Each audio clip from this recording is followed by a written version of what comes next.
Hallelujah hallelujah जी आवाज नाल hallelujah hallelujah hallelujah hallelujah. खुदावंद दा शुक्र करते हैं कि परमेश्वर ने एक बार फिर तो तुहाडे नाल रूबरू बैठण दा फजल दिता और अपने वाक कलाम दे गल करने का मौका दिता। और पिछले संडे में जो प्रचार किया ही मतलब जो विषय लेता ही कि विश्वासियों दियां 7 खास राइता। हालेलुया। पहली राइट की ही आपां की सिक्ख्या हरे विचों दस सकदा परमेश्वर पवित्र कलाम दे पहली राइट ही की सीखी कि परमेश्वर ने अपने विश्वासियों नूं पहली राइट विच की सिखाया ही हैं मत्ती विच ही की सिखाया। जेकर असीं कलाम नहीं याद रखते तो साडा भी कोई फायदा नहीं आ कलाम खोलण दा पढ़न दा सुनन दा। क्योंकि प्रभु दे दास ने एक भजन गाया वा समा नहीं जे चंगा हुण बचन आ गया जे समा हुण चल के। तो इस करके सानू याद रख के चलना बहुत ही जरूरी आ।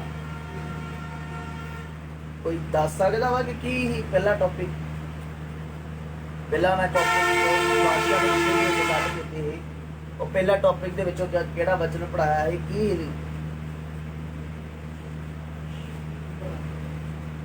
ਜੇ ਪਤਾ ਵਾ ਤਾਂ ਡਰ ਲੱਗਿਆ ਦੱਸਣਾ ਨਹੀਂ ਆ ਦੱਸੋ ਬੋਲੋਗੇ ਤਾਂ ਤੁਹਾਨੂੰ ਆਊਗਾ ਬੋਲਣਾ ਕਿਉਂਕਿ ਬੋਲਣ ਦੇ ਨਾਲ ਹੀ ਅਸੀਂ ਵੱਧਦੇ ਆ ਜੇ ਚੁੱਪ ਰਵਾਂਗੇ ਤਾਂ ਕਦੇ ਵੀ ਵੱਧ ਨਹੀਂ ਸਕਦੇ। ਹਾਲੇਲੂਇਆ। ਕੀ ਸਿਖਾਇਆ ਹੈ ਪਹਿਲਾਂ ਮੱਤੀ ਦੀ ਅੰਜੀਲ ਵਿੱਚੋਂ ਮੈਂ ਖੁਦਾ ਦੇ ਕਲਾਮ ਦੇ ਵਿੱਚੋਂ अजे 4 गल्लां बाकी आ जिहड़ियां 3 तुहानूं दसियां पिछले संडे वो पुछ रहा। पहली किहड़ी ही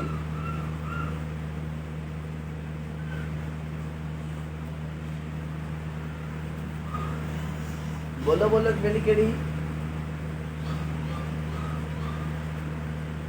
बोलो भाई ने की दस्या सुनाया ही ज्योति बोलो। अच्छा सारे अवेलेबल ही ना उधर सारे अवेलेबल ही ना थे आए ही सारे है ना। चलो एक मैं दस देना दो तुम दसनिया। पहली दसी परमेश्वर ने सानू स्वर्ग का भेद सानू दिता वा। हालेलुया। सानू स्वर्ग के भेदां की समझ आ और किसी के कोल नहीं आ। परमेश्वर ने सानू विश्वासी तो धर्मी ठहराया वा। आप विश्वासी तो धर्मी बने पहले विश्वास किया विश्वास है तो धर्मी जो इंसान बन जाता तेरे जीवन के विचों किसी भी चीज़ तो किसी भी परेशानी तो डरदा नहीं आ। ये गल समझे कि नहीं। दूसरी राइट केड़ी ही दूसरी केड़ी ही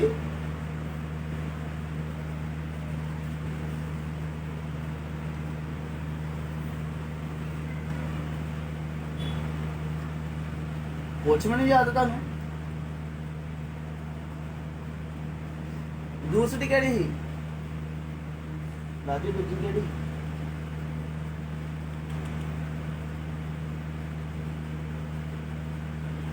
ज्योति दूजी दूजी राइट हैगी ही कि परमेश्वर ने कहा धन्य हो जेड़े वेखदे आ तो वेखदे भी वेखदे नहीं आ है ना। यीशु मसीह ने उन्होंने आख्या वा चेलियां नूं आखिर कहता कि वो लोग जिहड़े मेरे वाल वेख के विश्वास करते जो विश्वास चाहते हैं कि चीज़ में वेखते हैं यीशु मसीह ने मुर्दा जिंदा किया ही विश्वास कर लेने। हालेलुया। मेरी गल समझे कि नहीं। हुण तीसरी कड़ी ही तीसरी गल केड़ी हो दसो हैं ठीक ही कुछ बोलो ना। तीसरी केड़ी सिखाई है मैं बोलो बोलो डरना नहीं है।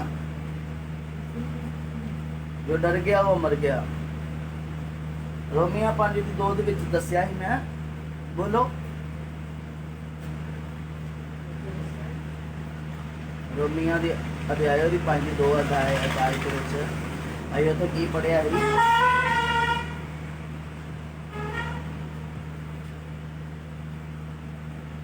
की पढ़िया है ज्योति।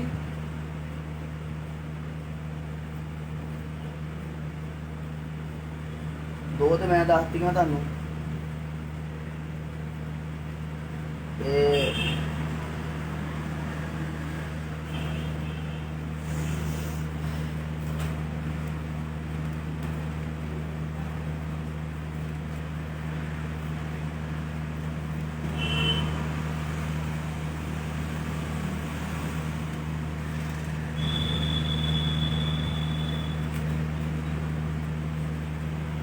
ਮੇਰਾ ਖੁਸ਼ੀ ਵਿੱਚ ਨਾ ਗੁਪਤਾ ਜੀ ਸਮਾਨ ਕਰੀ ਗੁਪਤਾ ਜੀ ਪਰਮੇਸ਼ਰ ਦਾ ਧੰਨਵਾਦ ਕਰੋ। ਹਾਂ, ਰੋਮੀਆਂ ਦੇ ਵਿੱਚ ਲਿਖਿਆ ਹੈ ਕਿ ਨਿਰਾ ਖੁਸ਼ੀ ਦੇ ਵਿੱਚ ਇਹ ਖੁਦਾ ਨੂੰ ਮਹਿਮਾ ਦੇਣੀ ਆ, ਵਿਪਤਾ ਦੇ ਵਿੱਚ ਵੀ ਯਹੋਵਾ ਨੂੰ ਮਹਿਮਾ ਦੇਣੀ ਆ। ਕਿ ਵਿਪਤਾ ਦੇ ਵਿੱਚ ਸਮਾਂ ਚੱਲ ਰਿਹਾ ਵਾ। ਮੈਂ ਤੁਹਾਨੂੰ ਇੱਕ ਸਟੋਰੀ ਦੱਸਣੀ ਚਾਹੁੰਦਾ ਵਾਂ। ਜਦੋਂ ਟਾਈਟੈਨਿਕ ਜਹਾਜ਼ ਬਣਾਇਆ ਗਿਆ ਸੀ ਅਤੇ ਉਹਨੂੰ ਜਦੋਂ ਬਣਾ ਦਿੱਤਾ ਗਿਆ ਸੀ ਤਾਂ ਲਿਖਿਆ, ਉਸ ਦੇ ਵਿਸ਼ੇ ਵਿੱਚ ਮੈਂ ਕੱਲ ਪੜ੍ਹ ਰਿਹਾ ਸੀ, ਤੇ 35 ਤੋਂ 36 ਕਰੋੜ ਰੁਪਏ ਉੱਤੇ ਖਰਚਾ ਆਇਆ। ਤਾਂ ਲਿਖਿਆ ਬਹੁਤ ਸਾਰੇ ਮਜ਼ਦੂਰ 2000 ਤੋਂ 3000 ਮਜ਼ਦੂਰ ਉਸ ਨੂੰ ਬਣਾ ਰਹੇ ਸੀ। 900 ਦੇ ਤਕਰੀਬਨ ਮਜ਼ਦੂਰ ਉਹਨੂੰ ਬਣਾਉਣ ਵਕਤ ਮਰ ਗਿਆ। ਅਤੇ ਟਾਈਟੈਨਿਕ ਦੇ ਵਿੱਚ ਕਿਸ ਤਰ੍ਹਾਂ ਦੀਆਂ ਚੀਜ਼ਾਂ ਬਣਾਈਆਂ ਗਈਆਂ ਸੀ ਕਿ ਜਿਹੜੀਆਂ ਇਨਸਾਨ ਦੇ ਸੁਪਨੇ ਤੋਂ ਬਾਹਰ ਸੀ। ਔਰ ਟਾਈਟੈਨਿਕ ਦੇ ਵਿੱਚ ਕਿਸ ਤਰ੍ਹਾਂ ਦੇ ਔਰ ਥੱਲੇ ਕੋਈ ਚੀਜ਼ਾਂ ਲਗਾਈਆਂ ਗਈਆਂ ਸੀ ਕਿ ਉਹ ਕਦੇ ਡੁੱਬਣ ਵਾਲਾ ਜਹਾਜ਼ ਨਹੀਂ ਸੀ। ਅਤੇ ਟਾਈਟੈਨਿਕ ਬਣਾਉਣ ਵਾਲੇ ਵਿਅਕਤੀ ਨੇ ਕਿਹਾ ਸੀ ਕਿ ਇਹ ਕਦੇ ਡੁੱਬ ਨਹੀਂ ਸਕਦਾ। ਮੇਰੀ ਗੱਲ ਨੂੰ ਸਮਝੇ ਕਿ ਨਹੀਂ? ਇਹ ਕਦੇ ਡੁੱਬ ਨਹੀਂ ਸਕਦਾ। ਉਹਨਾਂ ਨੇ ਵਿਸ਼ਵਾਸ ਨਾਲ ਕਿਹਾ ਹੈ ਕਿਉਂਕਿ ਉਹਨਾਂ ਨੂੰ ਇੱਕ ਚੀਜ਼ ਤੇ ਵਿਸ਼ਵਾਸ ਸੀ ਕਿ ਜਿਹੜਾ ਅਸੀਂ ਮਟੀਰੀਅਲ ਉਹਦੇ ਥੱਲੇ ਲਾ ਰਹੇ ਹਾਂ ਉਹ ਜਹਾਜ਼ ਨੂੰ ਕਦੇ ਡੁੱਬਣ ਨਹੀਂ ਦੇਵੇਗਾ। ਔਰ ਮੈਂ ਤੁਹਾਨੂੰ ਦੱਸਣਾ ਚਾਹੁੰਦਾ ਵਾਂ, ਲਿਖਿਆ ਜਦੋਂ ਅਮਰੀਕਾ ਦੇ ਵਿੱਚ ਜਹਾਜ਼ ਸਫ਼ਰ ਕਰ ਰਿਹਾ ਹੈ ਤੇ ਜਦੋਂ 2000 ਲੋਕਾਂ ਨੂੰ ਉੱਤੇ ਸਵਾਰ ਹੋਏ ਤਾਂ ਸਫ਼ਰ ਕਰ ਰਹੇ ਬੜੇ ਇੰਜੋਏ। ਅਤੇ ਲਿਖਿਆ ਇੱਕ ਵਿਅਕਤੀ ਦੀ ਟਿਕਟ ਕਮ ਸੇ ਕਮ 4 ਲੱਖ ਦੇ ਕੁਝ ਰੁਪਏ ਦੀ, ਜਿਹਦੇ ਵਿੱਚੋਂ 2000 ਲੋਕਾਂ ਨੇ ਟਿਕਟਾਂ ਲੈ ਕੇ ਉਹਦੇ ਵਿੱਚ ਸਵਾਰ ਹੋਏ। ਅਤੇ ਟਾਈਟੈਨਿਕ ਜਹਾਜ਼ ਇੱਕ ਸ਼ਹਿਰ ਦੀ ਤਰ੍ਹਾਂ, ਜਿਸ ਤਰ੍ਹਾਂ ਕਿ ਪਿੰਡ ਹੋ ਜਾਂਦਾ, ਇਸ ਤੋਂ ਤਗੜਾ ਸੀ। ਔਰ ਲਿਖਿਆ ਕਿ ਜਦੋਂ ਅਸੀਂ ਮੈਂ ਪੜ੍ਹ ਰਿਹਾ ਸੀ ਅਤੇ ਦੱਸਿਆ ਕਿ ਉਹ ਜਹਾਜ਼ ਨੂੰ ਜਦੋਂ ਉਹਦੇ ਮਾਲਕ ਨੇ ਉਹਨੂੰ ਤੋਰਿਆ ਅਤੇ ਉਹਨੇ ਇਹ ਨਹੀਂ ਸੋਚਿਆ ਕਿ ਜਹਾਜ਼ ਵਾਪਸ ਆਵੇਗਾ, ਕਿ ਉਹਨੇ ਇਹ ਸੋਚਿਆ ਕਿ ਮੰਜ਼ਿਲ ਪਾਰ ਕਰ ਲਵੇਗਾ। ਅਤੇ ਜਿਸ ਮਾਲਕ ਨੇ ਜਹਾਜ਼ ਬਣਾਇਆ ਸੀ ਅਤੇ ਜਿਹੜੇ ਉਹਨੂੰ ਚਲਾਉਣ ਵਾਲੇ ਸੀ, ਜਿਹੜੇ ਉਹ ਜਹਾਜ਼ ਦੀ ਕੈਪਟਨ ਕਿਹਾ ਜਾਂਦਾ, ਜਿਹਨੂੰ ਜਿਹੜਾ ਭਾਈ ਚਲਾਉਂਦਾ ਵਾ ਉਹਨੂੰ, ਅਤੇ ਉਹਨੂੰ ਵੀ ਮਾਣ ਹੈ ਕਿ ਐਡੇ ਵੱਡੇ ਜਹਾਜ਼ ਦੇ ਅੱਗੇ ਕੋਈ ਵੀ ਚੀਜ਼ ਆ ਜਾਵੇ ਕਿ ਕੋਈ ਪਰੇਸ਼ਾਨੀ ਵਾਲੀ ਗੱਲ ਨਹੀਂ ਆ। ਤੇ ਉੱਥੋਂ ਤੱਕ ਉਹਨਾਂ ਨੇ ਹੈਗਾ ਹੈ ਕਿ ਇਹ ਜਹਾਜ਼ ਕਦੇ ਡੁੱਬਣ ਵਾਲਾ ਨਹੀਂ ਆ। ਪਤਾ ਲਿਖਿਆ ਰਾਤ ਦੇ ਸਮੇਂ ਦੇ ਵਿੱਚ ਜਦੋਂ ਅਮਰੀਕਾ ਨੂੰ ਜਹਾਜ਼ ਨੂੰ 3 ਦਿਨ ਨਿਕਲਦੇ ਹੋ ਗਿਆ ਸੀ, ਔਰ ਰਾਤ ਦੇ ਸਮੇਂ 'ਚ 1:12 ਤੇ ਜਹਾਜ਼ ਦੇ ਸਾਹਮਣੇ ਬਰਫ਼ ਦਾ ਪਹਾੜ ਆ ਗਿਆ।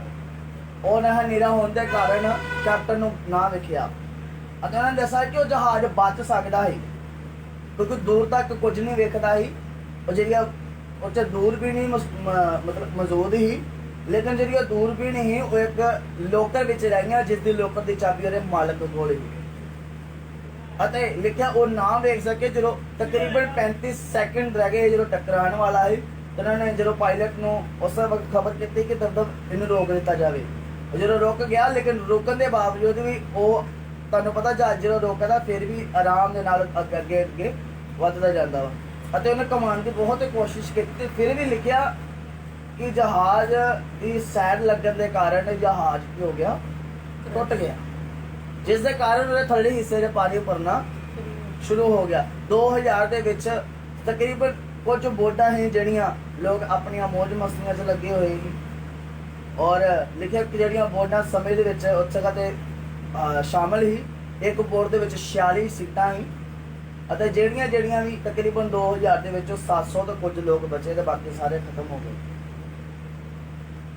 ਹੁਣ ਕਹਿਣ ਦਾ ਮਤਲਬ ਕੀ ਆ, ਜਹਾਜ਼ ਬੜੀ ਮਿਹਨਤ ਨਾਲ ਬਣਿਆ ਵਾ, ਬਹੁਤ ਪੈਸਾ ਲਗਾਇਆ ਉਸਨੇ। ਅੱਜ ਇਨਸਾਨ ਨੇ ਵਿਸ਼ਵਾਸ ਦੇ ਨਾਲ 2000 ਲੋਕਾਂ ਨੇ ਟਿਕਟ ਲੈ ਕੇ ਉਸ ਜਗ੍ਹਾ ਤੇ ਉਹਦੇ ਵਿੱਚ ਸਵਾਰ ਹੋਏ ਆ। ਅੱਜ ਵੀ ਅਸੀਂ ਉਸ ਜਹਾਜ਼ ਵਿੱਚ ਸਵਾਰ ਹਾਂ ਜਿਹੜਾ ਟਾਈਟੈਨਿਕ ਆ। ਅੱਜ ਅਸੀਂ ਵੀ ਖੁਦਾ ਦੇ ਕਲਾਮ ਨੂੰ ਜਿਹੜਾ ਅਸੀਂ ਦੇਖਦੇ ਆ ਤਾਂ ਪ੍ਰਭੂ ਦਾ ਵਚਨ ਦੱਸਦਾ ਵਾ, ਲਿਖਿਆ ਤੂੰ ਬਚ ਤੇ ਤੇਰਾ ਘਰਾਨਾ ਬਚਾਇਆ ਜਾਵੇਗਾ। ਤੇ ਅਗਲੀ ਅਧਿਆਇ ਵਿੱਚ ਲਿਖਿਆ ਵਾ, ਜਿਹੜਾ ਪੂਰੇ ਕਲਾਮ ਨੂੰ ਪੜ੍ਹੀਏ ਤੇ ਲਿਖਿਆ ਜੇ ਤੂੰ ਵਿਸ਼ਵਾਸ ਕਰੇ ਤੇ ਇਸ ਪਹਾੜ ਨੂੰ ਕਿਹਾ ਉੱਥੇ ਚਲਿਆ ਜਾ ਤੇ ਉਹ ਵੀ। ਲੇਕਿਨ ਉਹਦਾ ਵਿਸ਼ਵਾਸ ਇੱਕ ਜਹਾਜ਼ ਤੇ ਹੀ, ਉਹਦਾ ਵਿਸ਼ਵਾਸ ਰੱਬ ਤੇ ਨਹੀਂ। ਜਿਹੜਾ ਟਾਈਟੈਨਿਕ ਦਾ ਮਾਲਕ ਸੀ ਉਹਦਾ ਜਹਾਜ਼ ਕਿਤੇ ਵਿਸ਼ਵਾਸ ਸੀ, ਉਹਦਾ ਜਹਾਜ਼ ਤੇ ਵਿਸ਼ਵਾਸ ਸੀ, ਉਹਨੂੰ ਖੁਦਾ ਤੇ ਵਿਸ਼ਵਾਸ ਨਹੀਂ। ਹਾਲੇਲੂਇਆ। ਤੇ ਜਿਹੜੇ ਲੋਕ ਐਂਟਰੀ ਕਰ ਰਹੇ ਸੀ ਉਹਨਾਂ ਨੂੰ ਇੱਕ ਚੀਜ਼ ਤੇ ਵਿਸ਼ਵਾਸ ਸੀ ਕਿ ਜਿਹੜੀ ਚੀਜ਼ ਇਹਦੇ ਤੇ ਲੱਗੀ ਆ ਉਹ ਤੇ ਸ਼ਰਤ ਨਾਲ ਲਿਖਿਆ ਵਾ ਕਿ ਇਹ ਕਦੇ ਡੁੱਬੇਗਾ। ਇੱਕ ਇੰਨੀ ਮਹਿੰਗੀ ਚੀਜ਼ ਤੇ ਵਿਸ਼ਵਾਸ ਕਰਨ ਵਾਲੀ ਚੀਜ਼ ਡੁੱਬ ਸਕਦੀ ਆ। ਤੇ ਬਾਈਬਲ ਦੱਸਦੀ ਮਰਕੁਸ ਦੀ ਅੰਜੀਲ ਵਿੱਚ ਕਿ ਜਿਹੜਾ ਕੰਮ ਮਨੁੱਖ ਨਹੀਂ ਕਰ ਸਕਦਾ ਪਰਮੇਸ਼ਵਰ ਕਰਨ ਦੀ ਉਹ ਨਾਲ ਕੀਤਾ। ਹਾਲੇਲੂਇਆ।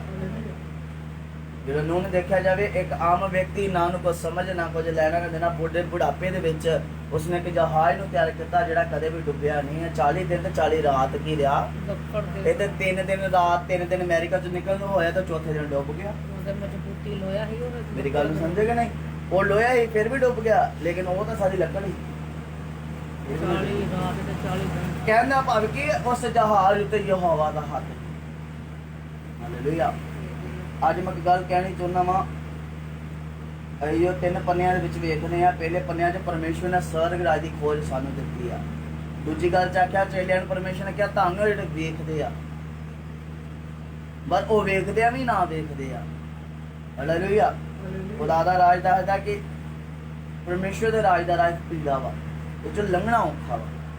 ਦੂਸਰੀ ਅਧਿਆਇ ਇਹਦੇ ਵਿੱਚ ਕਹਿ ਰਿਹਾ ਵਾ ਕਿ ਜਿਹੜਾ ਵਿਸ਼ਵਾਸ ਵਿੱਚ ਆ ਉਹਨੂੰ ਵਿਸ਼ਵਾਸ ਦੇ ਵਿੱਚ ਤਗੜਾ ਹੋਣਾ ਚਾਹੀਦਾ। ਤੇ ਦੂਸਰੀ ਗੱਲ ਜੇ ਉਹ 'ਚ ਮੁਸੀਬਤ ਆ ਜਾਂਦੀ ਆ ਤੇ ਮੁਸੀਬਤ ਵੇਲੇ ਵੀ ਉਹਨਾਂ ਨੂੰ ਯਹੋਵਾ ਨੂੰ ਪੁਕਾਰਨ ਦੀ ਜ਼ਰੂਰਤ। ਇਸ ਕਰਕੇ ਪੌਲੁਸ ਆਖਦਾ ਖੁਸ਼ੀ ਵਿੱਚ ਵੀ ਯਹੋਵਾ ਨੂੰ ਕਰੋ ਮਹਿਮਾ ਦਿਓ ਤਾਂ ਕਿ ਤੁਸੀਂ ਪ੍ਰੀਖਿਆ ਵਿੱਚ ਨਾ ਹੋ। ਯਿਸੂ ਮਸੀਹ ਨੇ ਇਸੇ ਕਰਕੇ ਆਪਣੇ ਚੇਲਿਆਂ ਨੂੰ ਆਖਿਆ ਕਿ ਤੁਸੀਂ ਮੇਰੇ ਨਾਲ 2 ਘੰਟੇ ਦੀ ਪ੍ਰਾਰਥਨਾ ਨਹੀਂ ਕਰ ਸਕਦੇ, ਤੁਸੀਂ 2 ਘੰਟੇ ਮੇਰੇ ਨਾਲ ਪ੍ਰਾਰਥਨਾ ਦੇ ਵਿੱਚ ਬੈਠ ਨਹੀਂ ਸਕੇ। ਕਿਉਂ ਉਹਨੇ ਆਖਿਆ? ਉਹਨੇ ਇਸੇ ਕਰਕੇ ਕਿਉਂਕਿ ਉਹਨਾਂ ਨੂੰ ਪਤਾ ਵਾ ਚੇਲੇ ਕਮਜ਼ੋਰ ਆ। ਹਾਲੇਲੂਇਆ। ਅੱਜ ਅਸੀਂ ਦੇਖਾਂਗੇ ਖੁਦਾ ਦੇ ਕਲਾਮ ਦੇ ਵਿੱਚੋਂ ਤੀਜਾ, ਚੌਥਾ, ਪੰਜਵਾਂ, ਛੇਵਾਂ ਤੇ ਸੱਤਵਾਂ, ਔਰ ਅਸੀਂ ਇਸ ਨੂੰ ਟੌਪਿਕ ਨੂੰ ਅੱਜ ਜਲਦੀ ਖਤਮ ਕਰਾਂਗੇ। ਮੇਰੇ ਨਾਲ ਪੜੋ ਖੁਦਾ ਦੇ ਕਲਾਮ ਦੇ ਵਿੱਚੋਂ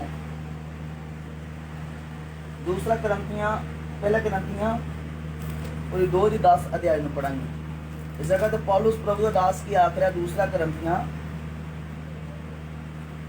2 ਦੀ 10 ਅਧਿਆਇ ਨੂੰ ਪੜਾਂਗੇ। ਉਹਨਾਂ ਨੂੰ ਪਰਮੇਸ਼ਰ ਨੇ ਆਤਮਾ ਦੇ ਦੁਆਰਾ ਸਾਡੇ ਉੱਤੇ ਪ੍ਰਗਟ ਕੀਤਾ। ਕਿਉਂ ਜੋ ਆਤਮਾ ਸਾਰੀਆਂ ਵਸਤੂਆਂ ਦੀ ਸਗੋਂ ਪਰਮੇਸ਼ਰ ਦੀਆਂ ਡੂੰਘੀਆਂ ਵਸਤੂਆਂ ਦੀ ਜਾਂਚ ਕਰ ਲੈਂਦਾ ਹੈ। ਸਟਾਰਟਿੰਗ ਦੇ ਵਿੱਚ ਇੱਕ ਵਿਸ਼ਵਾਸੀ ਨੇ ਜਦ ਬਪਤਿਸਮਾ ਲੈ ਲਿਆ, ਤੋਬਾ ਕਰ ਲਿਆ, ਇਕਰਾਰ ਕਰ ਲਿਆ ਵਾ, ਤੇ ਉਹਦੇ ਉੱਤੇ ਪਰਮੇਸ਼ਵਰ ਦਾ ਪਵਿੱਤਰ ਆਤਮਾ ਦੀ ਮੋਹਰ ਹੋਣਾ ਬਹੁਤ ਹੀ ਜ਼ਰੂਰੀ ਹੈ।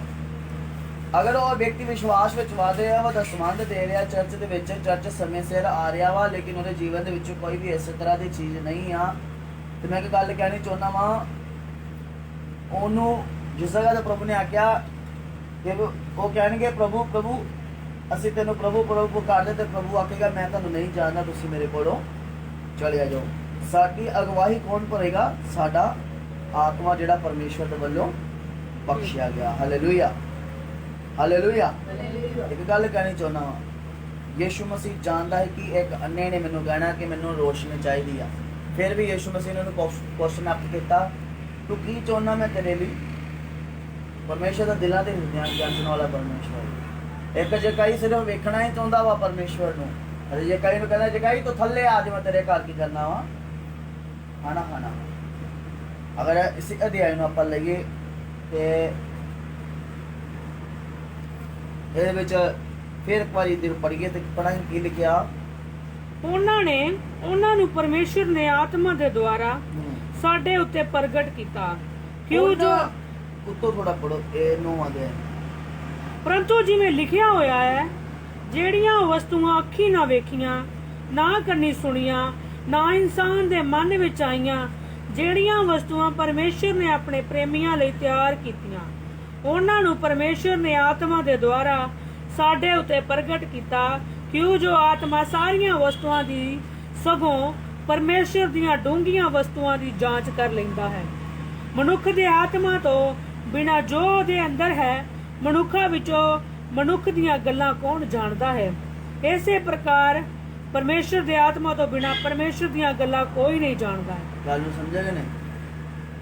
ਜਿਹਦੇ ਕੋਲ ਪਰਮੇਸ਼ਰ ਦਾ ਆਤਮਾ ਵਾ ਉਹ ਪਰਮੇਸ਼ਰ ਦੇ ਵਚਨ ਨੂੰ ਜਾਣੇਗਾ, ਪਰਮੇਸ਼ਰ ਦੇ ਵਚਨ ਦੀ ਸਮਝ ਵੀ ਹੋਵੇਗੀ। ਸਮਝੇ ਕਿ ਨਹੀਂ? ਸਾਡਾ ਆਤਮਾ ਪਰਮੇਸ਼ਰ ਨੂੰ ਸਾਖੀ ਦਿੰਦਾ ਵਾ ਕਿ ਅਸੀਂ ਖੁਦਾ 'ਚ ਕਿੰਨਾ ਵੱਧ ਰਹੇ। ਮੇਰੀ ਗੱਲ ਨੂੰ ਸਮਝੇ ਕਿ ਨਹੀਂ?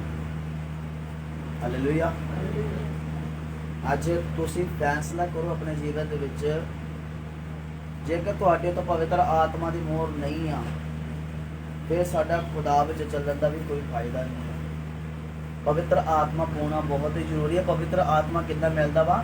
ਮਿਹਨਤ ਦੇ ਦੁਆਰਾ। ਕਿ ਕਿੰਨੀ ਮਿਹਨਤ ਕਰ ਰਹੇ ਆ। ਜੇ 1 ਘੰਟੇ ਦੀ ਪ੍ਰਾਰਥਨਾ ਕਰ ਰਹੇ ਆ ਤਾਂ 2 ਘੰਟੇ ਵਧਾਓ। ਤੁਹਾਡਾ 24 ਆਵਰਸ ਪਰਮੇਸ਼ਰ ਦੇ ਨਾਲ ਰਿਲੇਸ਼ਨ ਰਹਿਣਾ ਚਾਹੀਦਾ ਵਾ। ਹਾਲੇਲੂਇਆ। ਇਹ ਨਹੀਂ ਕਿ ਕੰਮ ਨਾ ਕਰੋ, ਕੰਮ ਵੀ ਕਰੋ। ਕੰਮ ਦੇ ਵਿੱਚ ਵੀ ਯਹੋਵਾ ਨੂੰ ਯਾਦ ਰੱਖੋ। ਪ੍ਰੀਖਿਆਵਾਂ ਲਈ ਯਹੋਵਾ ਦਾ ਧੰਨਵਾਦ ਕਰੋ। ਪ੍ਰਭੂ ਜੀ ਧੰਨਵਾਦ ਇਸ ਪ੍ਰੀਖਿਆਵਾਂ ਲਈ। ਜਿੰਨਾ ਚੱਕਰ ਹਰ ਇੱਕ ਇਨਸਾਨ ਚਾਹੁੰਦਾ ਕਿ ਮੈਂ ਕਿਸੇ ਵੀ ਪਰੇਸ਼ਾਨੀ ਵਿੱਚ ਨਾ ਪਵਾਂ, ਲੇਕਿਨ ਮੈਂ ਤੁਹਾਨੂੰ ਕਹਿੰਦਾ ਪਰੇਸ਼ਾਨੀਆਂ ਸਾਨੂੰ ਖੁਦਾ ਦੇ ਵਿੱਚ ਵਧਾਉਂਦੀਆਂ। ਅਸੀਂ ਆਪ ਕਦੇ ਨਹੀਂ ਵਧਦੇ। ਪਰੇਸ਼ਾਨੀਆਂ ਹੀ ਸਾਨੂੰ ਖੁਦਾ ਦੇ ਵਿੱਚ। ਹਰ ਇੱਕ ਵਿਅਕਤੀ ਚਾਹੇ ਉਹ ਦੂਰੋਂ ਆਇਆ, ਚਾਹੇ ਉਹ ਲਾਗੋਂ ਆਇਆ, ਚਾਹੇ ਉਹ ਕਿਤੋਂ ਵੀ ਆਇਆ ਵਾ, ਉਹ ਆਪਣੀ ਪਰੇਸ਼ਾਨੀ ਦੇ ਲਈ ਆਇਆ, ਉਹ ਆਪਣੇ ਆਪ ਦੇ ਲਈ ਨਹੀਂ ਆਇਆ। ਚਰਚਾਂ ਭਰ ਰਹੀਆਂ ਵਾ, ਚਰਚਾ ਕਿਉਂ ਭਰ ਰਹੀਆਂ? ਉਹ ਆਪਣੀਆਂ ਪਰੇਸ਼ਾਨੀਆਂ ਨੂੰ ਲੈ ਕੇ ਆਇਆ। ਹਾਲੇਲੂਇਆ। ਤੇ ਯਿਸੂ ਮਸੀਹ ਨੇ ਜਿਹੜੀ ਗੱਲ ਆਖੀ ਆ, ਤੁਸੀਂ ਮੈਨੂੰ ਨਹੀਂ ਚੁਣਿਆ, ਮੈਂ ਤੁਹਾਨੂੰ ਚੁਣਿਆ। ਤੇ ਅੱਜ ਚੁਣੇ ਹੋਏ ਬੜੇ ਘੱਟ ਲੋਕ ਆ ਤੇ ਬੁਲਾਏ ਹੋਏ ਤੇ ਬਹੁਤ ਜ਼ਿਆਦਾ ਇੱਕ ਪਾਦਰੀ ਦੇ ਮੂੰਹ। ਪਰਮੇਸ਼ਰ ਦੇ ਚੁਣੇ ਹੋਏ ਲੋਕ ਉਹ ਹਨ ਜਿਨ੍ਹਾਂ ਨੇ ਪਵਿੱਤਰ ਆਤਮਾ ਪਾਇਆ, ਬਾਈਬਲ ਨੂੰ ਜਾਣਦੇ ਆ, ਬਾਈਬਲ ਨੂੰ ਪੜ੍ਹਦੇ ਆ, ਬਾਈਬਲ ਨੂੰ 24 ਆਵਰਸ ਉਹਦੇ ਤੇ ਗੌਰ ਕਰਦੇ ਆ, ਅਮਲ ਕਰਦੇ ਆ। ਇਹ ਗੱਲ ਨੂੰ ਸਮਝ ਰਹੇ ਕਿ ਨਹੀਂ? ਅੱਜ ਬਹੁਤ ਸਾਰੇ ਲੋਕ ਆ ਜਿਹੜੇ ਪ੍ਰੀਖਿਆਵਾਂ ਲਈ ਆਪਣੇ ਆਪ ਨੂੰ ਕੀ ਕਰ ਰਹੇ, ਕੁਝ ਵੀ ਕਰਨ ਨੂੰ ਤਿਆਰ ਆ। ਲੋਕ ਪੈਸਾ ਤੱਕ ਪਰਲੇ ਤਿਆਰ ਆ ਕਿ ਸਾਡੀਆਂ ਪਰੇਸ਼ਾਨੀਆਂ ਹੋ ਜਾਣ, ਖਤਮ ਹੋ ਜਾਣ। ਲੇਕਿਨ ਮੈਂ ਇੱਕ ਗੱਲ ਕਹਿਣਾ ਚਾਹੁੰਦਾ ਵਾਂ, ਪਰੇਸ਼ਾਨੀਆਂ ਨੂੰ ਖਤਮ ਕਰਨਾ ਯਹੋਵਾ ਦਾ ਕੰਮ ਹੈ ਵਾ। ਲੇਕਿਨ ਯਹੋਵਾ ਪਰੇਸ਼ਾਨੀਆਂ ਨੂੰ ਖਤਮ ਕਿਉਂ ਨਹੀਂ ਹੋਣ ਦਿੰਦਾ? ਕਿਉਂਕਿ ਉਹ ਚਾਹੁੰਦਾ ਕਿ ਤੁਸੀਂ ਮੇਰੇ ਵਿੱਚ ਹੋਰ। ਜਿਹੜਾ ਇਨਸਾਨ ਬੇਟੈਨਸ਼ਨ ਹੋ ਜਾਵੇਗਾ, ਉਹਨੂੰ ਕੋਈ ਚਿੰਤਾ ਨਹੀਂ ਹੋਵੇਗੀ, ਉਹ ਕਦੇ ਵੀ ਯਹੋਵਾ ਨੂੰ ਪੁਕਾਰੇਗਾ ਨਹੀਂ। ਯੂਨਾਨ ਜਿੰਨਾ ਚੱਕਰ ਜਹਾਜ਼ ਵਿੱਚ ਹੀ ਸੇਫ ਹੀ, ਉਹਨਾਂ ਚੱਕਰ ਉਹ ਕੁਝ ਵੀ ਨਹੀਂ, ਟੈਨਸ਼ਨ ਨਹੀਂ ਉਹਨੂੰ ਕੋਈ। ਜਦੋਂ ਪਤਾ ਲੱਗਾ ਤੂਫਾਨ ਆਉਣਾ ਸ਼ੁਰੂ ਹੋ ਗਿਆ ਵਾ, ਅਗਲੇ ਨੇ ਕਿਹਾ ਕਿ ਪਾਪ ਕਿਵੇਂ ਕੀਤਾ, ਜਿੱਦਾਂ ਕਿ ਉਹਨਾਂ ਨੇ ਗੁਨਾਹ ਪਾਇਆ ਤਾਂ ਗੁਨਾਹ ਯੂਨਾਨ ਦੇ ਨਾਲ ਤੋਂ ਨਿਕਲਿਆ। ਅਤੇ ਉਹਨਾਂ ਨੇ ਕਿਹਾ ਕਿ ਮੈਨੂੰ ਚੱਕ ਕੇ ਸਮੁੰਦਰ ਵਿੱਚ ਸੁੱਟ ਜਾਓ, ਯਹੋਵਾ ਤੁਹਾਨੂੰ ਵੀ ਇਸ ਬਦੀ ਤੋਂ ਖਤਮ ਕਰ ਦੇਵੇਗਾ। ਤੇ ਲਿਖਿਆ ਯੂਨਾਨ ਨੂੰ ਜੋ ਚੁੱਕ ਕੇ ਉਹਨਾਂ ਨੇ ਉਸ ਸਮੁੰਦਰ ਵਿੱਚ ਸੁੱਟਿਆ, ਤੇ ਲਿਖਿਆ ਸਮੁੰਦਰ ਉਸੇ ਘੜੀ ਕੀ ਹੋ ਗਿਆ। ਤੇ ਯਹੋਵਾ ਨੂੰ ਜੋ 3 ਦਿਨਾਂ ਬਾਅਦ ਮੱਛੀ ਨੇ ਕੱਟਿਆ, ਯੂਨਾਨ ਨੂੰ ਜੋ 3 ਦਿਨਾਂ ਬਾਅਦ ਮੱਛੀ ਨੇ ਬਾਹਰ ਕੱਢਿਆ, ਤੇ ਕੀ ਕਹਿੰਦਾ ਹੈ? ਕਹਿੰਦਾ ਮੈਂ ਪਰਮੇਸ਼ਵਰ ਤੇਰਾ ਪਾਪ ਕੀਤਾ, ਮੈਂ ਤੇਰੀ ਗੱਲ ਤੋਂ ਮੁੜ ਗਿਆ। ਅੱਜ ਅਸੀਂ ਪਰਮੇਸ਼ਵਰ ਦੇ ਯੂਨਾਨ ਪੁਰਾਣੇ ਸਮੇਂ ਦੀ ਗੱਲ ਕਰੀਏ ਤੇ ਪਰਮੇਸ਼ਵਰ ਦਾ ਕ੍ਰੋਧ ਕਿੰਨਾ, ਇੱਕ ਗੱਲ ਕਰਕੇ ਪਰਮੇਸ਼ਵਰ ਨੇ ਕਿੰਨਾ ਭੜਕਾਇਆ ਨੂੰ, 3 ਦਿਨ ਤੜਫਾਉਂਦਾ ਰਿਹਾ ਕਿ ਨਹੀਂ। ਅੱਜ ਅਸੀਂ ਕਿੰਨੇ ਗੁਨਾਹ ਕਰਦੇ, ਫਿਰ ਵੀ ਪਰਮੇਸ਼ਵਰ ਕਹਿੰਦਾ ਕੋਈ। ਮੇਰੀ ਗੱਲ ਨੂੰ ਸਮਝ ਰਹੇ ਕਿ ਨਹੀਂ? ਜੇ ਪਰਮੇਸ਼ਵਰ ਅੱਜ ਵੀ ਉਹੋ ਜਿਹਾ ਹੋ ਜੇ ਤੇ ਅੱਜ ਦਾ ਸਮਾਂ ਤਾਂ ਪਰਮੇਸ਼ਵਰ ਕੋਈ ਨਹੀਂ ਸਾਨੂੰ ਪਿਆਰ ਕਰਦਾ, ਕੋਈ ਗੱਲ ਨਹੀਂ। ਮੇਰੀ ਗੱਲ ਨੂੰ ਸਮਝ ਰਹੇ ਕਿ ਨਹੀਂ? Hallelujah, hallelujah. ਫਿਰ ਵੀ ਪਰਮੇਸ਼ਵਰ ਕਹਿੰਦਾ ਕੋਈ ਗੱਲ ਨਹੀਂ। ਇਸ ਕਰਕੇ ਅੱਜ ਸਾਡੇ ਕੋਲ ਸਮੇਂ ਹੈਗਾ ਵਾ। ਅੱਜ ਮੇਰੇ ਕੋਲ ਵੀ ਤਾਂ ਤੁਹਾਡੇ ਕੋਲ ਵੀ ਇੱਕ ਸਮਾਂ ਵਾ। ਅੱਜ ਆਪਣੇ ਆਪ ਨੂੰ ਬਦਲ ਲਵੋ। ਕੁਝ ਨਹੀਂ ਆ ਪਰੇਸ਼ਾਨੀਆਂ। ਇੱਕ ਕਹਾਵਤ ਪੰਜਾਬੀ ਕਿਸੇ ਨੇ ਬਣਾਈ ਆ, ਕਹਿੰਦਾ ਇੱਕ ਮੁੱਠੀ ਚੋਕੜਾ। ਜਿੰਨਾ ਚੱਕਰ ਇਸ ਸੰਸਾਰ ਦੇ ਉੱਤੇ ਹਾਂ, ਉਹਨਾਂ ਚੱਕਰ ਸਾਨੂੰ ਮੁਸੀਬਤਾਂ ਦਾ ਸਾਹਮਣਾ ਕਰਨਾ ਪਵੇਗਾ। ਜਦੋਂ ਤੁਸੀਂ ਕਹਿੰਦੇ ਇੱਕ ਮੁਸੀਬਤ ਖਤਮ ਹੋਣ ਲੱਗਦੀ ਤਾਂ ਦੂਸਰੀ ਨਾਲੇ ਕੀ ਹੋ ਜਾਂਦੀ ਆ? ਤਿਆਰ ਹੋ ਜਾਂਦੀ ਆ। ਇਸੇ ਕਰਕੇ ਪੌਲੁਸ ਕਹਿੰਦਾ ਮੈਂ ਆਪਣੇ ਆਪ ਨੂੰ ਮਾਰਦਾ, ਕੁੱਟਦਾ ਤੇ ਆਪਣੇ ਆਪ ਨੂੰ ਵਸ ਵਿੱਚ ਕਰਦਾ ਹਾਂ। ਆਪਣੇ ਆਪ ਨੂੰ ਮਾਰਦਾ, ਕੁੱਟਦਾ ਤੇ ਆਪਣੇ ਸਰੀਰ ਨੂੰ ਵਸ ਵਿੱਚ ਰੱਖਦਾ ਹਾਂ, ਤਾਂ ਕਿ ਗੁਨਾਹ ਵਿੱਚ ਨਾ ਜਾਵੇ। ਮੇਰੀ ਗੱਲ ਨੂੰ ਸਮਝਣਾ ਧਿਆਨ ਦੇ ਨਾਲ। ਜਿਹੜਾ ਸਮਾਂ ਭਜਨ ਗਾਣੇ ਦਾ ਜ਼ਬੂਰ ਜਿਹੜਾ ਵਚਨ ਨੇ ਸੁਣਾਇਆ ਹੈ ਨਾ, ਫਿਰ ਲੱਭਣਾ ਤੇ ਪਵਿੱਤਰ ਆਤਮਾ ਸਾਡੀ ਸਾਖੀ ਦਿੰਦਾ। ਇਹ ਜਿਹੜਾ ਰਸੂਲ ਆ ਲੂਕਾ ਨੇ ਲਿਖਿਆ, ਮਤੀ ਨੇ ਲਿਖਿਆ, ਇਹ ਕਿੰਨਾ ਲਿਖ ਲਿਆ ਇਹਨਾਂ ਨੇ? ਇਹਦੀ ਅਨਪੜ੍ਹੀ ਇਹਨਾਂ ਨੇ ਪਰਮੇਸ਼ਵਰ ਦੇ ਆਤਮਾ ਨੂੰ ਪਾਇਆ ਵਾ। ਆਤਮਾ ਦੁਆਰਾ ਲਿਖਿਆ। ਆਤਮਾ ਦੁਆਰਾ ਬਾਈਬਲ ਚ ਲਿਖਿਆ ਨਾ ਪਵਿੱਤਰ ਬਾਈਬਲ। ਪਵਿੱਤਰ ਦਾ ਮਤਲਬ ਕੀ ਹੈ? ਆਤਮਾ ਦੁਆਰਾ ਲਿਖੀ ਪ੍ਰਸਤੁਤ ਕੀਤੀ ਹੋਈ ਬਾਈਬਲ, ਆਤਮਾ ਦੇ ਨਾਲ ਲਿਖੀ ਹੋਈ। ਪਰਮੇਸ਼ਰ ਦਾ ਆਤਮਾ ਨੂੰ ਦੱਸ ਦੇ ਰਿਹਾ ਤੇ ਉਹ ਲਿਖਦੇ ਰਹੇ ਆ। ਇੱਕ ਅਨਪੜ੍ਹ ਵਿਅਕਤੀ ਕਿਸ ਤਰ੍ਹਾਂ ਲਿਖ ਸਕਦਾ ਵਾ ਜਿਹਨੇ ਕਦੀ ਪੈਨਸਲ ਨਾ ਫੜੀ ਹੋਵੇ? ਸ਼ਮੌਨ ਪਤਰਸ ਜਿਹਨੇ ਸਾਰੀ ਉਮਰ ਮੱਛੀ ਫੜ ਛੱਡੀ ਹੈ, ਉਹਨੇ ਜਾਲ ਤੋਂ ਬਗੈਰ ਕੁਝ ਨਹੀਂ ਆਉਂਦਾ, ਲੇਕਿਨ ਫਿਰ ਵੀ ਉਹਨੇ ਕੀ ਲਿਖਿਆ? ਉਹਨੇ ਵੀ ਮੱਤੀ ਦੀ ਕਿਤਾਬ ਲਿਖੀ। ਮੇਰੀ ਗੱਲ ਨੂੰ ਸਮਝੋਗੇ ਨਾ? ਉਹਨੇ ਪਤਰਸ ਦੇ ਅਧਿਆਇ ਲਿਖੇ, ਪਹਿਲਾ ਪਤਰਸ, ਦੂਜਾ ਪਤਰਸ। ਪੌਲਸ ਦੀ ਗੱਲ ਕਰੀਏ ਕਿ ਉਹ ਪੜ੍ਹਿਆ ਲਿਖਿਆ ਹੈ, ਵਧੀਆ ਹੀ, ਲੇਕਿਨ ਫਿਰ ਵੀ ਉਹਨੇ ਆਤਮਾ ਦੁਆਰਾ, ਜਦੋਂ ਤੁਸੀਂ ਪੌਲਸ ਦੀਆਂ ਪੱਤਰਾਂ ਪੜ੍ਹਦੇ, ਕਹਿੰਦਾ ਮੈਂ ਆਤਮਾ ਦੁਆਰਾ ਤੁਹਾਨੂੰ ਲਿਖਦਾ ਹਾਂ, ਨਾ ਕਿ ਆਪਣੇ ਵੱਲੋਂ। ਆਤਮਾ ਦੁਆਰਾ ਕਿਉਂ ਕਹਿੰਦਾ ਉਹ? ਕਿਉਂਕਿ ਉਹਨੂੰ ਪਤਾ ਮੈਂ ਰਸੂਲਾਂ ਦੇ ਵਿੱਚ ਨਹੀਂ ਹੁੰਦਾ, ਮੈਂ ਰਸੂਲਾਂ ਤੋਂ ਬਾਹਰ ਹਾਂ। ਤੇ ਰਸੂਲ ਇਸ ਕਰਕੇ ਉਹਨਾਂ ਨੇ ਇਹ ਲਿਖਦੇ ਸੀ ਆਤਮਾ ਦੁਆਰਾ। ਉਹਨਾਂ ਨੂੰ ਪਤਾ ਹੀ ਯਿਸੂ ਮਸੀਹ ਦੇ ਚੇਲਿਆਂ, ਯਿਸੂ ਮਸੀਹ ਦੇ ਨਾਲ ਰਹੇ ਆ। ਅੱਜ ਅਸੀਂ ਕੁਝ ਪਾਉਣਾ ਵਾ ਤੇ ਸਾਨੂੰ ਪਰਮੇਸ਼ਰ ਦੀ ਆਤਮਾ ਦਾ ਪ੍ਰਗਟ ਹੋਣਾ ਬਹੁਤ ਹੀ ਜ਼ਰੂਰੀ ਹੈ। ਅੱਜ ਆਪਣੇ ਹੱਥਾਂ ਤੇ ਲਿਖ ਲਓ ਕਿ ਅੱਜ ਹੀ ਪਰਮੇਸ਼ਰ ਤੋਂ ਪਰਮੇਸ਼ਰ, ਜਿੰਨਾ ਚਿਰ ਪਰਮੇਸ਼ਰ ਤੁਹਾਡਾ ਪਵਿੱਤਰ ਆਤਮਾ ਨਹੀਂ ਮਿਲਦਾ ਤਾਂ ਕਰ ਅਸੀਂ ਕੁਝ ਨਹੀਂ ਕਰ ਸਕਦੇ। ਲੇਕਿਨ ਜਦ ਅਰਥਾਤ ਜਿਹਦੇ ਅੰਦਰ ਪਵਿੱਤਰ ਆਤਮਾ ਨਹੀਂ, ਉਹ ਖੜ ਖੜ ਕਰਨ ਵਾਲਾ ਬਰਤਨ ਆ ਤੇ ਛਣ ਛਣ ਕਰਨ ਵਾਲੇ ਛੈਣੇ ਆ। ਗੱਲ ਨੂੰ ਸਮਝੇ ਕਿ ਨਹੀਂ? ਸੋ ਜੇ ਨਹੀਂ ਪਵਿੱਤਰ ਆਤਮਾ ਪਾਇਆ ਤੇ ਪਾਉਣ ਦੀ ਕੋਸ਼ਿਸ਼ ਕਰੋ। ਅੱਜ ਤੁਹਾਡੇ ਕੋਲ ਸਮਾਂ ਵਾ, ਬਿਨਾਂ ਪਵਿੱਤਰ ਆਤਮਾ ਤੋਂ ਕੁਝ ਨਹੀਂ ਹੋਵੇਗਾ। ਮੈਂ ਨਹੀਂ ਕਹਿ ਰਿਹਾ, ਕੌਣ ਕਹਿ ਰਿਹਾ ਇੱਥੇ? ਪਵਿੱਤਰ ਵਚਨ ਕਹਿ ਰਿਹਾ ਕਿ ਨਹੀਂ ਕਹਿ ਰਿਹਾ? ਅਰਥਾਤ ਮੈਂ ਨਹੀਂ, ਪਵਿੱਤਰ ਆਤਮਾ ਤੁਹਾਡੀ ਗਵਾਹੀ ਕਰੇਗਾ।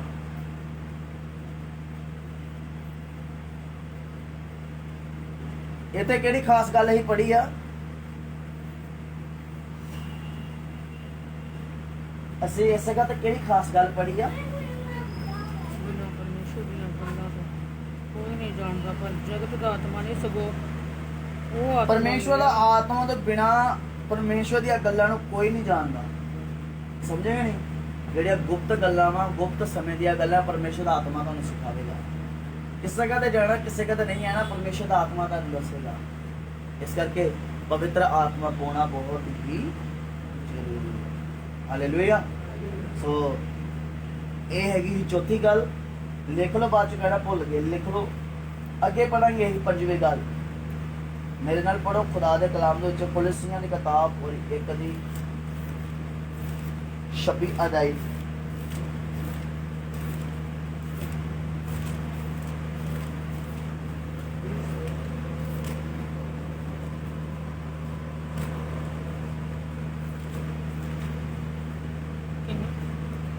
ਇੱਕ ਦੀ 26।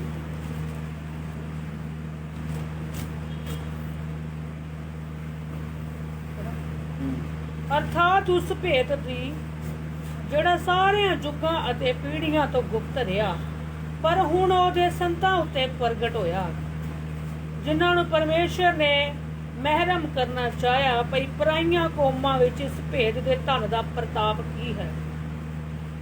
ਸੋ ਇਹ ਮਸੀਹ ਤੁਹਾਡੇ ਵਿੱਚ ਪ੍ਰਤਾਪ ਦੀ ਆਸ ਹੈ। ਇੱਕ ਵਾਰ ਫਿਰ ਪੜੋ ਦੁਬਾਰਾ।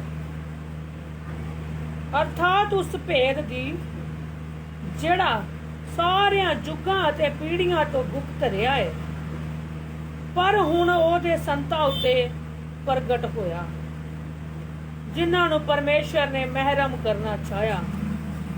ਭਈ ਪਰਾਈਆਂ ਕੌਮਾਂ ਵਿੱਚ ਇਸ ਭੇਦ ਦੇ ਧਨ ਦਾ ਪ੍ਰਤਾਪ ਕੀ ਹੈ। ਸੋ ਇਹ ਮਸੀਹ ਤੁਹਾਡੇ ਵਿੱਚ ਪ੍ਰਤਾਪ ਦੀ ਆਸ ਹੈ, ਜਿਹਦੀ ਅਸੀਂ ਖਬਰ ਦਿੰਦੇ ਹਾਂ ਅਤੇ ਹਰੇਕ ਮਨੁੱਖ ਨੂੰ ਚੇਤੇ ਕਰਾਉਂਦੇ ਅਤੇ ਹਰੇਕ ਮਨੁੱਖ ਨੂੰ ਪੂਰੇ ਗਿਆਨ ਨਾਲ ਉਪਦੇਸ਼ ਦਿੰਦੇ ਹਾਂ, ਭਈ ਅਸੀਂ ਹਰੇਕ ਮਨੁੱਖ ਨੂੰ ਮਸੀਹ ਵਿੱਚ ਸਿੱਧ ਕਰਕੇ ਪੇਸ਼ ਕਰੀਏ। ਅੱਗੇ ਅਤੇ ਇਸੇ ਗੱਲੇ ਮੈਂ ਉਹਦੀ ਕਰਨੀ ਦੇ ਅਨੁਸਾਰ ਜੋ ਮੇਰੇ ਵਿੱਚ ਸਮਰਥਾ ਨਾਲ ਹੁੰਦਾ ਹੈ, ਵੱਡੇ ਯਤਨ ਨਾਲ ਮਿਹਨਤ ਕਰਾਂ। ਸੋ ਇਸ ਕਰਕੇ ਇਸ ਜਗ੍ਹਾ ਤੇ ਪੌਲਸ ਸਾਫ ਆਖਦਾ, ਕਹਿੰਦਾ ਪਹਿਲੀ ਉਸਾਰੀ ਮੈਂ ਪਰਮੇਸ਼ਰ ਦੇ ਸੰਤਾਂ ਤੋਂ ਪ੍ਰਗਟ ਕਰਦਾ ਵਾਂ ਤੇ ਸੰਤ ਅੱਗੋਂ ਨੀਹਾਂ ਨੂੰ ਵੀ ਕਰਨ, ਪੱਕਾ ਕਰਨ ਤੇ ਮਜ਼ਬੂਤ ਕਰਨ, ਤਾਂ ਕਿ ਉਹ ਅੱਛੇ ਫਲ ਨੂੰ ਪ੍ਰਗਟ ਕਰਕੇ ਪਰਮੇਸ਼ਰ ਦੇ ਸਿੰਘਾਸਨ ਦੇ ਅੱਗੇ ਰੱਖਣ। ਹਾਲੇਲੂਇਆ। ਸੋ ਇਸ ਕਰਕੇ ਮੇਰੇ ਅਜ਼ੀਜ਼ੋ, ਦੇਖੋ ਚਰਚ ਵਿੱਚ ਆਉਣ ਦਾ ਮਤਲਬ ਇਹ ਆ, ਪਰਮੇਸ਼ਰ ਨੇ ਆਖਿਆ ਜਦ ਤੂੰ ਪਰਮੇਸ਼ਰ ਦੇ ਘਰ ਵਿੱਚ ਆਵੇਂ ਤਾਂ ਆਪਣਾ ਪੈਰ ਚੌਕਸੀ ਨਾਲ ਤਰੀ ਤੇ ਲਿਖਿਆ, ਜੇਕਰ ਪਰਮੇਸ਼ਰ ਦਾ ਵਚਨ ਸਾਨੂੰ ਸਿਖਾਉਂਦਾ ਵਾ ਕਿ ਅੱਜ ਅਸੀਂ ਖੁਦਾ ਦੇ ਵਿੱਚ ਸਾਨੂੰ ਲਿਖਿਆ ਤੂੰ ਉੱਥੇ ਦਾ ਉੱਥੇ ਨਹੀਂ ਰਹਿਣਾ, ਤੂੰ ਆਪਣੇ ਆਪ ਨੂੰ ਕੀ ਕਰਨਾ ਵਾ, ਵਧਾਉਣਾ ਵਾ। ਤੇ ਵੀ ਨਾ ਤੂੰ ਵੱਧ ਜਾ ਤੇ ਮੈਂ ਘਟਦਾ ਜਾਵਾਂ, ਵੱਧਦਾ ਜਾ ਤੇ ਘਟਦਾ ਜਾਵਾਂ। ਮੈਂ ਕਹਿ ਰਿਹਾ ਤੂੰ ਵੱਧਦਾ ਜਾ, ਮੈਂ ਘਟਦਾ ਜਾਵਾਂ। ਘਟਣ ਦਾ ਮਤਲਬ ਕੀ ਆ ਕਿ ਆਤਮਿਕ ਦਾਤਾਂ ਨੂੰ ਅੱਗੇ ਲੈ ਕੇ ਜਾਵਾਂ ਤੇ ਸੰਸਾਰਿਕ ਦਾਤਾਂ ਨੂੰ ਪਿੱਛੇ ਛੱਡ ਕੇ ਜਾਵਾਂ। ਕਈ ਲੋਕਾਂ ਨੂੰ ਇਹ ਸਿਸਟਮ ਨਹੀਂ ਸਮਝ ਲੱਗਦਾ, ਪ੍ਰਭੂ ਵੱਧਦਾ ਜਾਵੇ ਉਹ ਤਾਂ ਅੱਗੇ ਬਥੇਰਾ ਵਧਿਆ, ਮੈਂ ਘਟਦਾ ਜਾਵਾਂ। ਆਤਮਾ ਦੇ ਵਿੱਚ ਅਸੀਂ ਵੱਧਦੇ ਜਾਣਾ ਵਾ ਤੇ ਸਰੀਰਕ ਵਿੱਚ ਅਸੀਂ ਘਟਦੇ ਜਾਣਾ। ਸੋ ਇਸ ਕਰਕੇ ਬਹੁਤ ਸਾਰੇ ਲੋਕ ਇਸ ਗੱਲ ਨੂੰ ਆਪਣੇ ਜੀਵਨ 'ਚ ਲੈਂਦੇ ਨਹੀਂ ਆ, ਬਦੀਆਂ ਦੇ ਵਿੱਚ ਆ ਜਾਂਦੇ ਆ ਤੇ ਬਦੀ ਉਹਨਾਂ ਨੂੰ ਨਸ਼ਟ ਕਰ ਦਿੰਦੀ ਆ। ਸੋ ਇਸ ਕਰਕੇ ਮੇਰੇ ਅਜ਼ੀਜ਼ੋ, 3 ਗੱਲਾਂ ਪਹਿਲੇ ਸਿਖਾਈਆਂ, 3 ਗੱਲਾਂ ਮੈਂ ਅੱਜ ਸਿਖਾਵਾਂਗਾ ਤਾਂ ਕਿ ਤੁਹਾਨੂੰ ਯਾਦ ਰਹਿਣ। ਔਰ ਇਹ ਵਚਨ ਪੜ੍ਹ ਲਵਾਂਗੇ ਇੱਕ ਹੋਰ ਮੇਰੇ ਨਾਲ। ਪਹਿਲਾ यूहन्ना 2:20 ਆਈ। ਪਹਿਲਾ यूहन्ना 2:20 ਨੂੰ ਪੜਾਂਗੇ ਮੇਰੇ ਨਾਲ।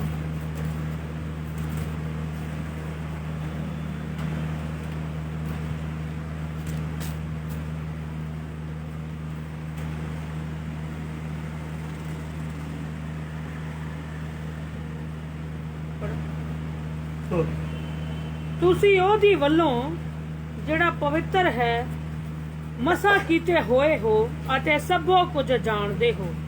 ਮੈਂ ਤੁਹਾਨੂੰ ਇਸ ਲਈ ਨੇ ਲਿਖਿਆ ਜੋ ਤੁਸੀਂ ਸੰਤ ਨੂੰ ਨਹੀਂ ਜਾਣਦੇ, ਸਗੋਂ ਇਸ ਲਈ ਜੋ ਤੁਸੀਂ ਜਾਣਦੇ ਹੋ, ਅਤੇ ਇਸ ਲਈ ਕਿ ਕੋਈ ਝੂਠ ਸੱਤ ਵਿੱਚੋਂ ਨਹੀਂ ਹੈ।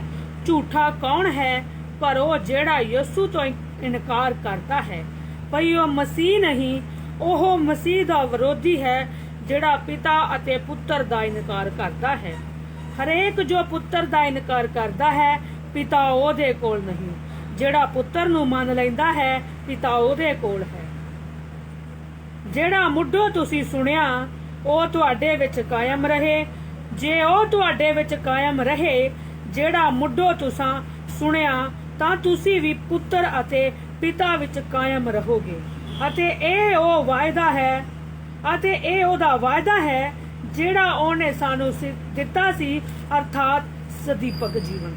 ਬਸ ਇਸ ਕਰਕੇ ਮੇਰੇ ਅਜ਼ੀਜ਼ੋ, ਜਿਸ ਗੱਲ ਪੌਲੁਸ ਲਿਖਦਾ ਹੈ ਬੜੇ ਈਮਾਨ ਦੀ ਗੱਲ, ਕਹਿੰਦਾ ਤੁਸੀਂ ਉਹਨਾਂ ਦੇ ਵੱਲੋਂ ਜਿਹੜੀਆਂ ਪਵਿੱਤਰ ਹੈ ਮਸਾ ਕੀਤੇ ਹੋਏ ਹੋ। ਅਸਲ ਦੇ ਵਿੱਚ ਜਿਹੜਾ ਅਸੀਂ ਪਵਿੱਤਰ ਆਤਮਾ ਪਾ ਲੈਂਦੇ ਹਾਂ, ਅਸੀਂ ਯਹੋਵਾ ਦੇ ਵੱਲੋਂ ਮਸਾ ਕੀਤੇ ਹੋਏ ਲੋਕ ਬਣ। ਇੱਕ ਪਾਸਟਰ ਮਸਾ ਕਰਦਾ ਜਿਹੜਾ ਖੁਦਾ ਦੇ ਵੱਲੋਂ, ਜਦੋਂ ਮਸਾ ਉਹਨੂੰ ਕੀਤਾ ਜਾਂਦਾ ਵਾ ਜਿਹਨੂੰ ਪਰਮੇਸ਼ਰ ਦੇ ਆਤਮਾ ਦੇ ਭੇਤ ਹੋਣ, ਦੂਸਰੇ ਵਿਅਕਤੀ ਨੂੰ ਨਹੀਂ। ਪਰਮੇਸ਼ਰ ਦਾ ਵਚਨ ਕਹਿੰਦਾ ਪੈਂਟੀਕੋਸਟ ਦਿਨਾਂ ਵਿੱਚ ਲਿਖਿਆ 72 ਲੋਕ ਪ੍ਰਾਰਥਨਾ ਕਰ ਰਹੇ ਤੇ ਲਿਖਿਆ ਉਹਨਾਂ ਚੱਕਰ ਉਤੋਂ ਹਿੱਲਣੇ ਜਿੰਨਾ ਚੱਕਰ ਪਰਮੇਸ਼ਰ ਦਾ ਆਤਮਾ ਦੇ ਉੱਤੇ ਨਹੀਂ ਉਤਰਿਆ। ਲਿਖਿਆ ਜਿਸ ਦਿਨ ਹੀ 72 ਲੋਕਾਂ ਤੇ ਪਰਮੇਸ਼ਰ ਦਾ ਆਤਮਾ ਉਤਰਿਆ ਤਾਂ ਲਿਖਿਆ ਉਸੇ ਘੜੀ ਉਹ ਸੇਵਕਾਈ ਨੂੰ ਨਿਕਲ ਗਏ। ਇਸ ਕਰਕੇ ਅਗਰ ਜੇ ਤੁਸੀਂ ਸਾਰੇ ਚਾਹੁੰਦੇ ਜੇ ਕਿ ਅਸੀਂ ਖੁਦਾ ਦੇ ਵਿੱਚ ਵਧੀਏ, ਖੁਦਾ ਸਾਨੂੰ ਵੀ ਆਉਣ ਵਾਲੇ ਸਮੇਂ ਬਾਰੇ ਦੱਸੇ, ਖੁਦਾ ਸਾਡੇ ਨਾਲ ਗੁਪਤ ਗੱਲਬਾਤ ਕਰੇ, ਤਾਂ ਪਵਿੱਤਰ ਆਤਮਾ ਪਾਉਣਾ ਬਹੁਤ ਹੀ ਜ਼ਰੂਰੀ ਆ। ਹੁਣ ਤੁਹਾਡੇ ਮਨ 'ਚ ਇੱਕ ਸਵਾਲ ਹੋਵੇਗਾ ਕਿ ਪਵਿੱਤਰ ਆਤਮਾ ਮਿਲਦਾ ਕਿੱਦਾਂ ਪਾਸੇ ਹੋਏਗਾ ਕਿ ਨਹੀਂ? ਪਵਿੱਤਰ ਆਤਮਾ ਨੂੰ ਪਾਉਣਾ ਕਿੱਦਾਂ? ਪਵਿੱਤਰ ਆਤਮਾ ਨੂੰ ਤਦ ਪਾਇਆ ਜਾਂਦਾ ਜੋ ਮੁਸੀਬਤ ਵਿੱਚ ਵੀ ਯਹੋਵਾ ਨੂੰ ਪੁਕਾਰਦੇ, ਆਪਣੀਆਂ ਪ੍ਰਾਰਥਨਾ ਨੂੰ ਪ੍ਰਤੀ ਦਿਨ ਮਨਾਉਂਦੇ ਰਹੋ। ਤੁਹਾਡੇ ਜੀਵਨ ਦੇ ਵਿੱਚ ਇਸੇ ਤਰ੍ਹਾਂ ਮੁਸੀਬਤਾਂ ਸ਼ੈਤਾਨ ਪਾ ਦਿੰਦਾ ਕਿ ਤੁਹਾਡਾ ਪ੍ਰਾਰਥਨਾ ਤੋਂ ਧਿਆਨ ਪਰੇ ਹਟ ਜਾਵੇ, ਤੁਹਾਡਾ ਸਾਰਾ ਧਿਆਨ ਮੁਸੀਬਤਾਂ ਦੇ ਵਿੱਚ ਲੱਗਾ ਰਹੇ, ਜਿਸ ਦੇ ਕਾਰਨ ਤੁਹਾਡੀ ਸਾਰੀ ਮਿਹਨਤ ਥੋੜੀ ਹੋ ਜਾਵੇ। ਸੇਮ ਇਸੇ ਤਰ੍ਹਾਂ ਹੀ ਹੁੰਦਾ ਕਈ ਵਾਰ ਤੁਹਾਡੇ ਜੀਵਨਾਂ ਦੇ ਵਿੱਚ। ਸੋ ਇਸ ਕਰਕੇ ਮਨੁੱਖ ਨੂੰ ਪਾਉਣਾ ਬਹੁਤ ਸੌਖਾ ਵਾ, ਖੁਦਾ ਨੂੰ ਪਾਉਣਾ ਬਹੁਤ ਹੀ ਔਖਾ ਵਾ। ਹਾਲੇਲੂਇਆ। ਖੁਦਾ ਨੂੰ ਪਾਉਣਾ ਔਖਾ ਕਿਉਂ ਵਾ? ਜੋ ਖੁਦਾ ਕਹਿੰਦਾ ਉਹ ਕਰਨਾ ਲੋਕ ਕਰਨ ਲਈ ਤਿਆਰ ਨਹੀਂ ਆ। ਖੁਦਾ ਜੋ ਖੁਦਾ ਕਹਿੰਦਾ ਅਸੀਂ ਉਹ ਮੰਨਣ ਲਈ ਤਿਆਰ ਨਹੀਂ ਆ। ਇਸੇ ਤਰ੍ਹਾਂ ਟਾਈਟੈਨਿਕ ਜਹਾਜ਼ ਤੇ ਇੰਨੀ ਮਿਹਨਤ ਕਰਨ ਦੇ ਬਾਵਜੂਦ ਵੀ ਉਹ ਡੁੱਬ ਗਿਆ। ਤੇ ਸਾਡੀ ਜ਼ਿੰਦਗੀ ਵੀ ਇਸੇ ਤਰ੍ਹਾਂ ਨਾ ਹੋ ਜਾਵੇ ਕਿ ਚਰਚ ਆਉਂਦੇ ਆ, ਦਸਵੰਧ ਦਿੰਦੇ ਆ, ਸਭ ਕੁਝ ਕਰਨੇ ਆ ਤੇ ਫਿਰ ਅਸੀਂ ਡੁੱਬ ਜਾਈਏ ਤਾਂ ਸਾਡਾ ਕੀ ਫਾਇਦਾ। ਕਈ ਲੋਕ ਲਿਖਣ ਵਾਲੇ ਨੇ ਇੱਕ ਸ਼ਬਦ ਲਿਖਿਆ, ਸਵਰਗ ਤੇ ਨਿਰਭਰ ਨਾ ਰਹੋ, ਪ੍ਰਭੂ ਤੇ ਨਿਰਭਰ ਰਹੋ। ਕਈ ਲੋਕ ਸਵਰਗ ਤੇ ਨਿਰਭਰ ਰਹਿੰਦੇ, ਸਵਰਗ ਰਾਜ ਚਲ ਜਾਣਾ।